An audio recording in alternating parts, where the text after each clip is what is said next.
Welcome back to the deep dive. Today we are strapping on our technical diving gear. We're going deep into the communication stack, looking at the hidden architecture that, defines how modern software systems talk to each other. For years, the undisputed champion of this has been the application programming interface, the API. It is the absolute bedrock of the internet. It really is. It defines how specific services talk to one another. But as our systems get smarter and exponentially more complex, there's a new player emerging, and it's forcing a fundamental rethink.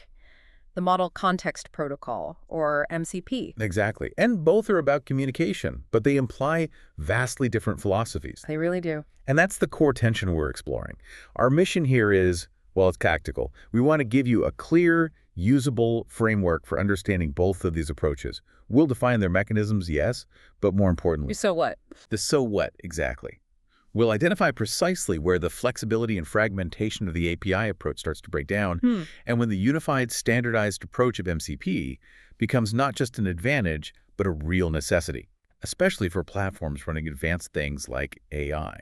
So we're positioning the API as the, let's say, the venerable established method. Yeah. It's flexible, it's proven, service-oriented. Right. And MCP, on the other hand, is the emerging protocol.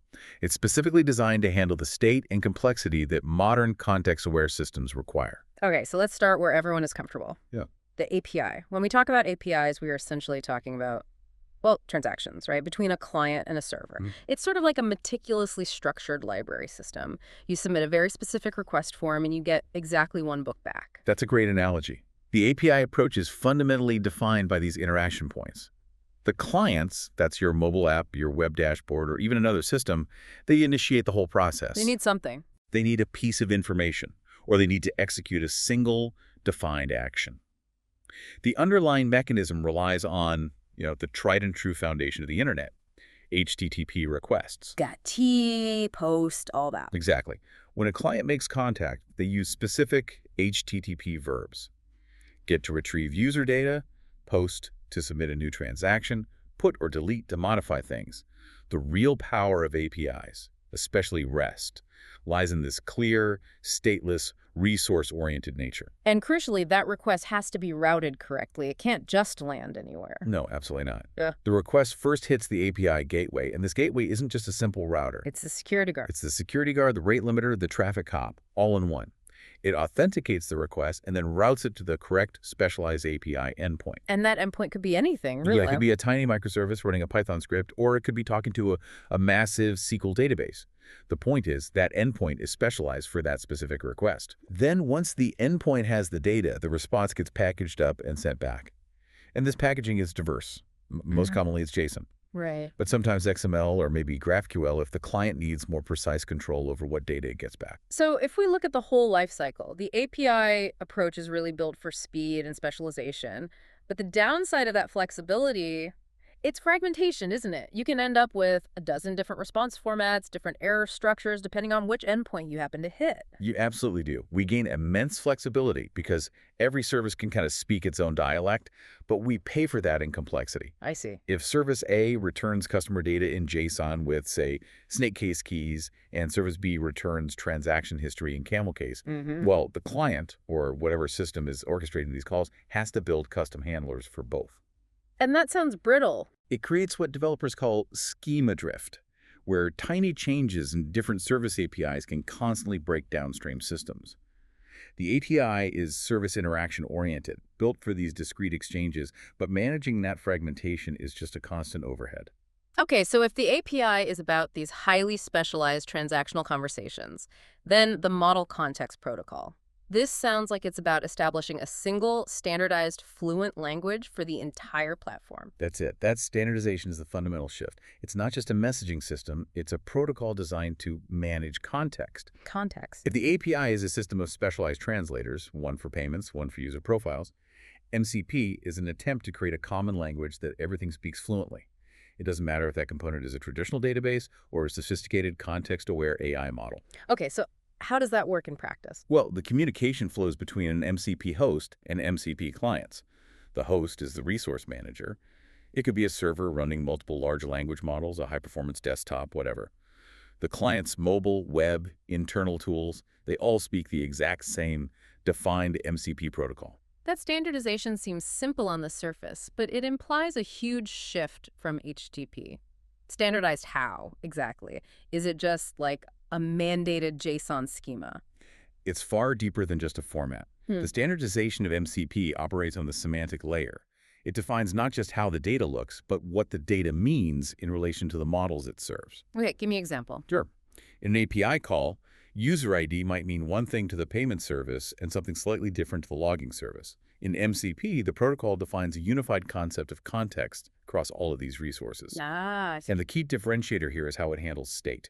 Traditional REST APIs are often stateless. If you need to know the user's last 3 actions to inform the current request, you have to package that context up with every single API call. Or call another service first to get it. Exactly.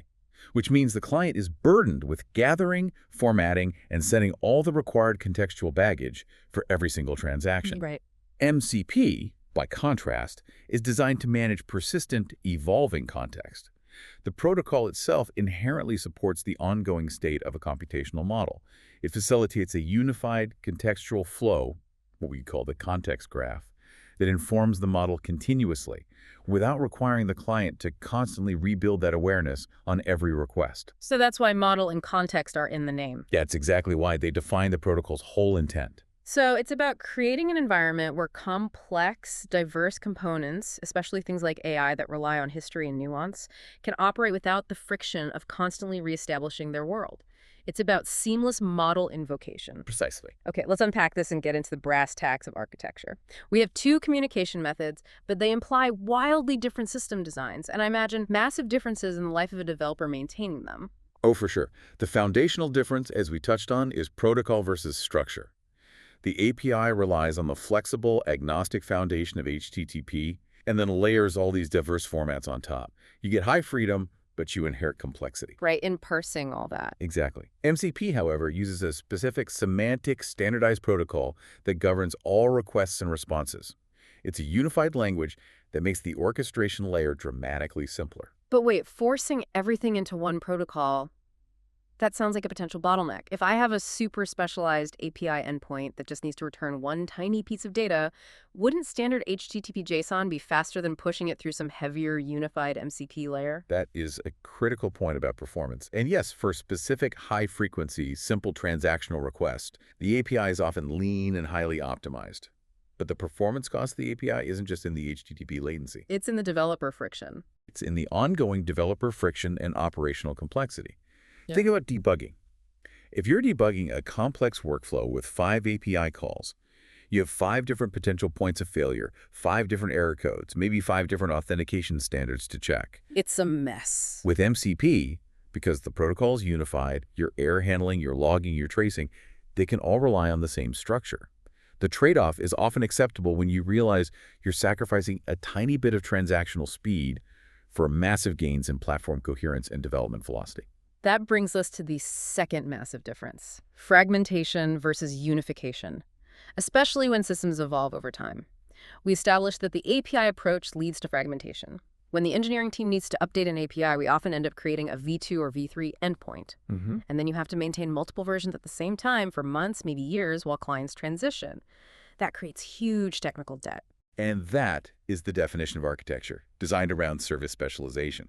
MCP just flips that script. Because it uses a single standardized protocol, versioning shifts from endpoint versioning to protocol evolution. Ah, so you evolve the language itself. Exactly. Instead of migrating clients off an entire service structure, you evolve the core context schema managed by the protocol. This unification streamlines deployment and massively reduces technical debt. What about security? Huge implications there. Consider security auditing.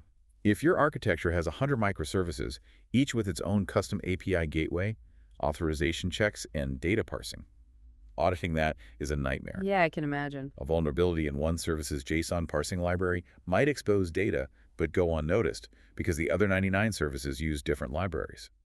With MCP, a unified protocol often allows for centralized authentication and authorization checks at the context layer. It dramatically simplifies the security perimeter. So you're managing security at the protocol level, not the endpoint level. You've got it. So the architectural implication is profound. APIs enable high modularity, but you pay in orchestration cost and complexity. MCP forces adherence to a single standard, which might feel restrictive at first, but it pays huge dividends in coherence, debugging, and security. Okay. Which brings us to the crucial part for you listening. When do you choose which technology?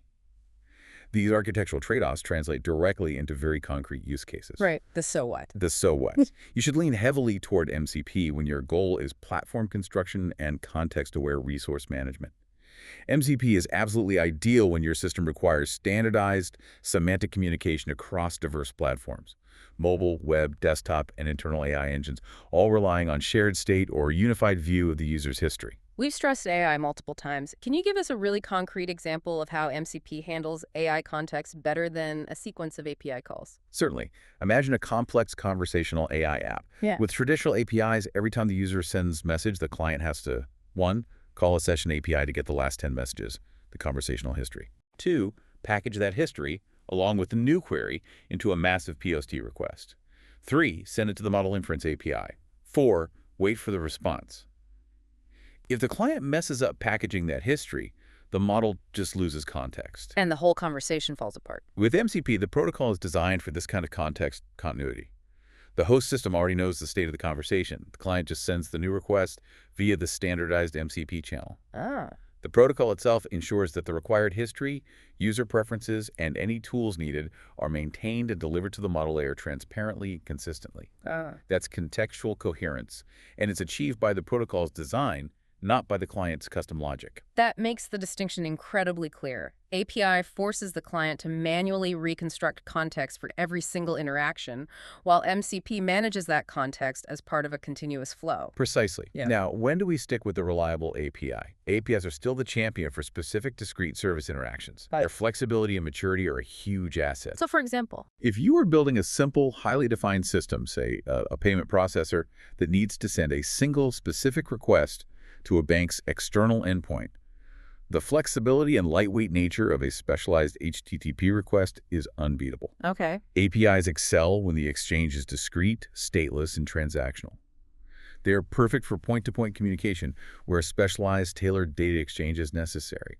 They're the Internet's reliable workhorse for singular tasks. That summarizes the core trade-off perfectly, and it's what you really need to remember. You are essentially choosing between standardization and the power of unified complex management, that's MCP, against flexibility and highly tailored specific transactions, the API approach.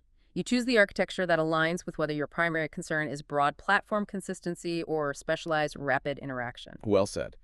So we've taken a deep dive today into this evolving communication stack. The main contrast to hold on to, I think, is this. The API, rooted in HTTP, provides the essential, flexible spine for specific transactional service interactions, and excels at that.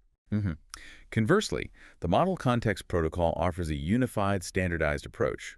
And this consistency, which is enforced at the semantic layer, is just crucial for environments that demand platform-wide coherence, especially those handling complex, context-dependent processes like AI. It's a fascinating tension, really, between two fundamental architectural choices. And that leads to a significant lingering thought for the future of system design. If the demand for seamless, standardized integration of highly complex, context-aware tools like AI continues to accelerate, and all signs indicate it will, how far will technology inevitably shift? Will we move away from this fragmented service-specific flexibility toward these unified, platform-wide standards like MCP? That's a big question. It is. Will the highly successful sort of anarchic flexibility of the RESTful web eventually yield to the rigid, managed structure of contextual protocols? That push-pull between freedom and control, that's something for you to mull over as you design your next project.